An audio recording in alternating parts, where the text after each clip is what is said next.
You're looking for a camera you can actually trust on a live set, something that won't make you scramble when the lights change, the talent moves, or you have to swap lenses on the fly. You don't want a gadget that looks good on a spec sheet, but turns into a headache the minute you push record.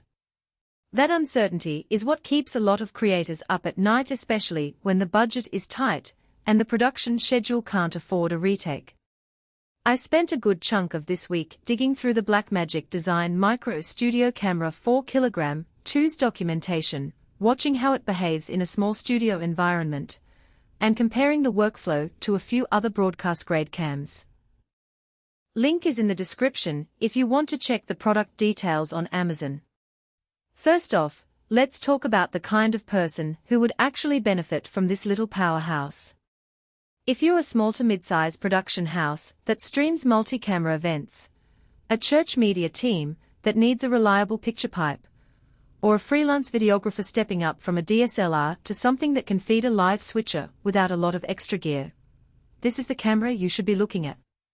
It's built for live production, which means every button, every output, and the way the menu behaves is geared toward getting a clean signal out the other end, not just capturing a pretty file on a card. Now, if you're a hobbyist who only shoots YouTube vlogs in a static room, or a solo creator who mainly does on-the-go TikTok clips, you'll probably find the Micro Studio a bit overkill. The price point sits well above typical consumer cams, and the workflow assumes you have a decent live production rig, a switcher, SDI cables, possibly a separate monitor. You'll end up paying for features you never use, and that's a waste of money. One of the biggest selling points is the set of broadcast connections. The G2 comes with SDI, HDMI, and even a 3G SDI output, so you can drop it straight into a professional switcher without needing a capture card.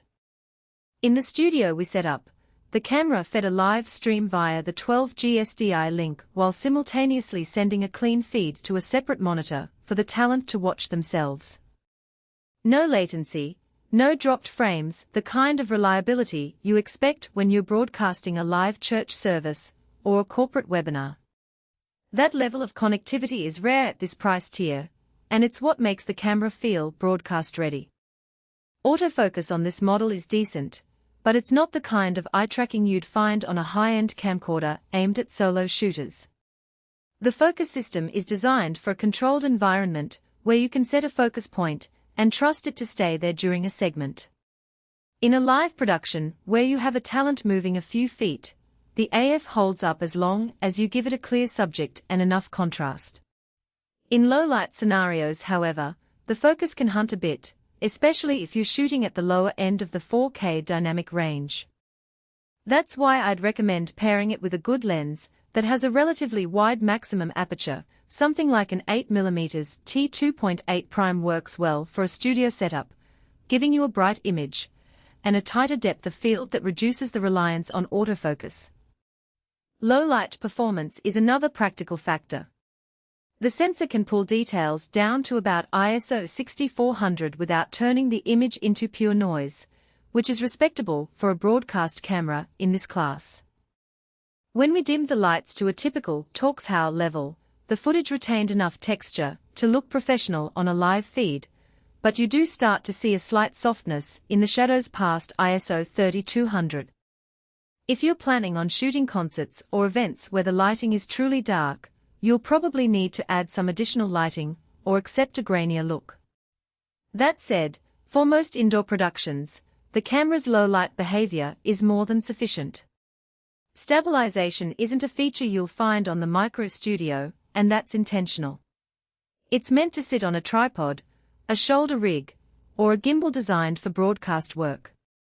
If you're hoping to walk around with it handheld for run-and-gun style shooting, you'll notice a bit of shake, especially with the heavier lenses that the Micro Studio supports.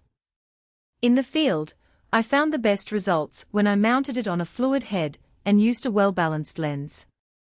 The lack of in-body image stabilization, IBIS, isn't a deal-breaker. It just means you need to plan your rig accordingly. Speaking of lenses, the Micro Studio uses the Micro Four Thirds mount, which opens up a surprisingly large ecosystem. You can attach vintage cinema lenses with adapters, or stick with modern MFT optics that are lightweight and affordable. The camera's sensor size is small, so you'll get a deeper depth of field compared to a Super 35 sensor, which can be a blessing for live events, where you want most of the scene in focus. However, that same characteristic means you won't get that dreamy shallow focus look without a very